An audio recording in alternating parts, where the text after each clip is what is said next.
আসসালামু আলাইকুম। বাংলাদেশ পানি উন্নয়ন বোর্ড ২০২৫-এর নতুন নিয়োগ বিজ্ঞপ্তি প্রকাশ করেছে ১০ই আগস্ট ২০২৫ খ্রিস্টাব্দে। তো পদের নাম হচ্ছে অফিস সহায়ক, বেতন গ্রেড ২০, স্কেল ৮,২৫০ টাকা থেকে ২০,০১০ টাকা পর্যন্ত। শূন্য পদ ২৮৪টি। বিরাট একটা নিয়োগ। প্রয়োজনীয় শিক্ষাগত যোগ্যতা যারা এসএসসি পাস করেছে তারা আবেদনটি করতে পারবেন। আবেদনের শেষ তারিখ ১১/৯/২০২৫ রোজ বৃহস্পতিবারের বিকাল ৪টা পর্যন্ত। মনে রাখতে হবে ৪টার পরে কিন্তু আর আবেদনটি করা যাবে না। আবেদনটি যারা করতে চাচ্ছেন তাদের বয়সসীমা অবশ্যই ৩২-এর মধ্যে হতে হবে। অর্থাৎ ১/৮/২০২৫ খ্রিস্টাব্দ তারিখে যাদের বয়স ৩২-এর মধ্যে হবে তারাই আবেদনটি করতে পারবেন। আগ্রহী প্রার্থীদের কেবল অনলাইনে ফর্ম পূরণ এবং দাখিল করতে হবে। অনলাইনের মধ্যে পরীক্ষার ফি বাবদ অফেরতযোগ্য ৫০ টাকা পেমেন্ট করতে হবে। প্রার্থীর বাপাউবোর অনলাইন রিক্রুটমেন্ট পোর্টাল jobs.bwdb.gov.bd এ লগ ইন করে রেজিস্ট্রেশন করতে আবেদন দাখিল করতে হবে এবং পেমেন্ট সম্পন্ন করতে হবে। তো সাধারণ নির্দেশনা কি বলেছে? সাধারণ নির্দেশনায় বলেছে যে অনলাইনে আবেদনপত্র পূরণ বা দাখিল এবং পরীক্ষার ফি জমাদানের সময়সীমা ১১/৯/২০২৫ খ্রিস্টাব্দ বৃহস্পতিবার বিকাল ৪ ঘটিকা পর্যন্ত আবেদনটি দাখিল ও পরীক্ষার ফি জমা দেওয়া যাবে। প্রার্থী অনলাইন আবেদনপত্র দাখিলের শেষ তারিখের মধ্যে শিক্ষাগত যোগ্যতা চূড়ান্ত ফলাফল প্রাপ্ত প্রার্থীগণই কেবলমাত্র আবেদনটি করার যোগ্যতা পাবে। বয়সসীমা তো আগেই বলা হয়েছে, ১/৮/২০২৫ খ্রিস্টাব্দ তারিখে আবেদনকারীর বয়স ৩২-এর মধ্যে হতে হবে। এটা ২০২৪ সালের কোঠা আন্দোলনের পরেই যেটা হয়েছে। লিখিত পরীক্ষা এবং প্রবেশপত্র। প্রাথমিকভাবে যোগ্য প্রার্থীদের নির্বাচনী লিখিত পরীক্ষায় অবতীর্ণ হতে হবে। নির্ধারিত সময়ের পর প্রার্থী তার ইউজার আইডি বা পাসওয়ার্ড ব্যবহার করে প্রবেশপত্র, অ্যাডমিট কার্ড ডাউনলোড এবং প্রিন্ট করতে পারবেন।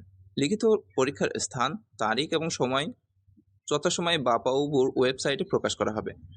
মৌখিক পরীক্ষা এবং প্রযোজ্য ক্ষেত্রে ব্যবহারিক পরীক্ষা।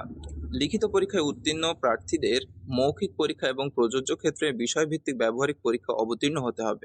মৌখিক বা ব্যবহারিক পরীক্ষার স্থান, তারিখ, সময়সূচি যথাসময়ে বাপাউবোর ওয়েবসাইটে প্রকাশ করা হবে এবং উল্লেখযোগ্য মৌখিক বা ব্যবহারিক পরীক্ষার জন্য আলাদা কোনো প্রবেশপত্র ইস্যু করা হবে না। ওই একটাই প্রবেশপত্র দিয়ে সবকিছু করতে হবে।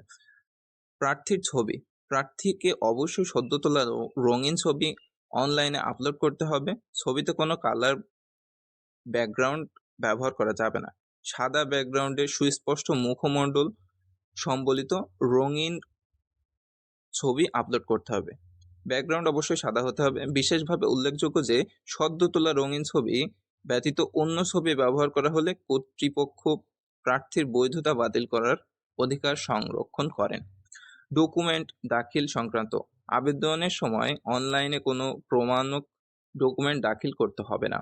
লিখিত উল্লেখিত প্রার্থীর অর্থাৎ কেবলমাত্র মৌখিক পরীক্ষায় নির্বাচিত প্রার্থীর মৌখিক পরীক্ষার সময় প্রয়োজনীয় শিক্ষাগত যোগ্যতা ও অভিজ্ঞতা কলামের উল্লেখিত সনদপত্র নম্বর সহ সকল শিক্ষাগত যোগ্যতা সত্যায়িত অনুলিপি জমা দিতে হবে এবং মূল কপি প্রদান করতে হবে।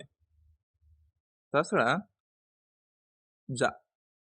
জাতীয় পরিচয়পত্র, এনআইডি, নাগরিক সনদ, প্রথম শ্রেণী কর্মকর্তা কর্তৃক প্রদত্ত চাকরি সনদ, বিদেশি শিক্ষা প্রতিষ্ঠান থেকে প্রাপ্ত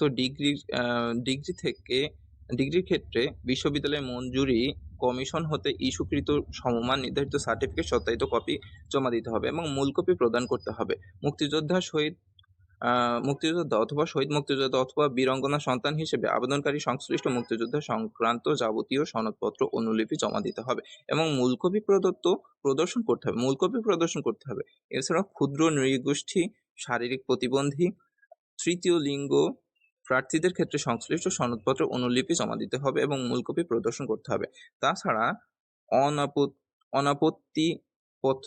অনাপত্তিপত্র সংক্রান্ত সরকারি, আধা সরকারি, স্বায়ত্তশাসিত, আধা স্বায়ত্তশাসিত প্রতিষ্ঠান, স্বশাসিত ও সংবিধিবদ্ধ কর্তৃপক্ষ এবং বিভিন্ন কর্পোরেশনের চাকরিতে কর্মরত প্রার্থীদের ক্ষেত্রে নিয়োগকারী কর্তৃপক্ষ অফিসিয়াল সিল, স্বাক্ষর, তারিখ সম্বলিত অনাপত্তিপত্র গ্রহণ করার পর অনলাইনের মাধ্যমে আবেদন করতে হবে। প্রার্থী উক্ত অনাপত্তিপত্র সংরক্ষণ করবেন। মৌখিক পরীক্ষার সময় দাখিল করতে হবে। এটা শুধুমাত্র মৌখিক পরীক্ষার সময় প্রয়োজন হবে অনাপত্তিপত্র। একটি ডিভাইসে একই সময়ে একাধিক প্রার্থী লগ ইন করে আবেদন না করার পরামর্শ দেওয়া যাচ্ছে। এই ধরনের কার্যক্রমের কারণে আবেদন দাখিল ও পেমেন্ট সংক্রান্ত কোনো জটিলতার সম্মুখীন হলে কর্তৃপক্ষ কিন্তু দায়ী নয়। অর্থাৎ একই জায়গা থেকে 2-3 জন আবেদন করা যাবে না। যদি আলাদা আলাদা জায়গা থেকে আলাদা আলাদা মানুষ আবেদন করা যায় তাহলে সেটাই ভালো হবে।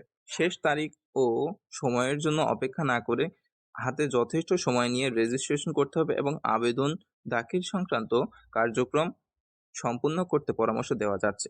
প্রয়োজনে অফিস চলাকালীন সময়ে হটলাইন নাম্বারটিতে যোগাযোগ করতে পারেন।